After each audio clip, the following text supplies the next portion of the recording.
কুরবানিদের পর থেকে সবাই দেখি কক্সবাজারেই যাচ্ছে। আর এদিকে আমার সালামের ব্যবসায় লাল বাতি জ্বলায়, আমার তো ভাই কোথাও যাওয়া হচ্ছে না।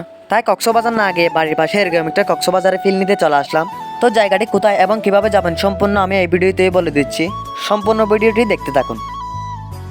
হ্যালো এভরিওয়ান, ওয়েলকাম করছি আমার আরেকটি নতুন ভিডিও নিয়ে, নতুন ব্লগ নিয়ে, নতুন জায়গা নিয়ে। টানা অনেকদিন বৃষ্টি থাকার কারণে বাসা থেকে একদমই বের হতে পারিনি। তাই হঠাৎ যখন রোদের দেখা পেলাম মনটা একদমই ভালো হয়ে গেল। টানা 4 থেকে 5 দিন বাসায় বসে থাকতে থাকতে একদমই ভালো লাগলো না। আর এক বড় ভাই বলতেছিল চলো কোথাও থেকে ঘুরে আসি, তাই কোনো অজুহাত না দেখে এক বলাই রাজি হয়ে গেলাম। রাজি হওয়ার পর আমরা গন্তব্যের দিকে ছুটতে লাগলাম। টানা বৃষ্টি হওয়ার পরও ওই দিনের ওয়েদারটা ছিল দেখার মতো। এই রাস্তার যতটুকু যাবেন ততটুকু এরকম সুন্দর সুন্দর দৃশ্য আপনি উপভোগ করতে পারবেন। এখানে আসলে আপনি গ্রামের আসল সৌন্দর্যটা উপভোগ করতে পারবেন। এখানকার মানুষের জীবনোদ্যয় অন্যদের চেয়ে আলাদা বললেই চলে। অনেক গ্রামের মানুষেরাই মাটির ঘর বা টিনের ঘরকে ভেঙে তারা বিল্ডিং এর ঘরকে পরিণত করে, কিন্তু এদিকে ভিন্নভাবে তারা মাটির ঘর বা টিনের ঘর দিয়ে জীবনযাপন চালিয়ে যাচ্ছে।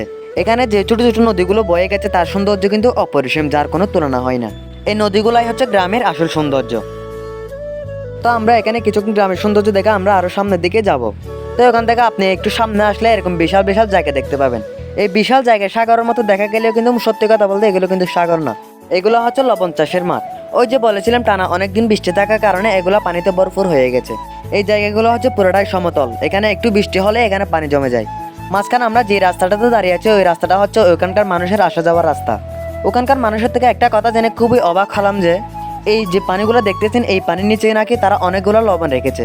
কিভাবে রাখছে এই কথা জানতে চাইলে তারা বলে এখানে পানি হওয়ার আগে মাটির নিচে গর্ত করে তারা এখানে লবণগুলো নাকি রেখেছে, যা এমনভাবে রেখেছে বৃষ্টির পানি আসলেও ওই লবণগুলো তার কোনো ক্ষতি হবে না।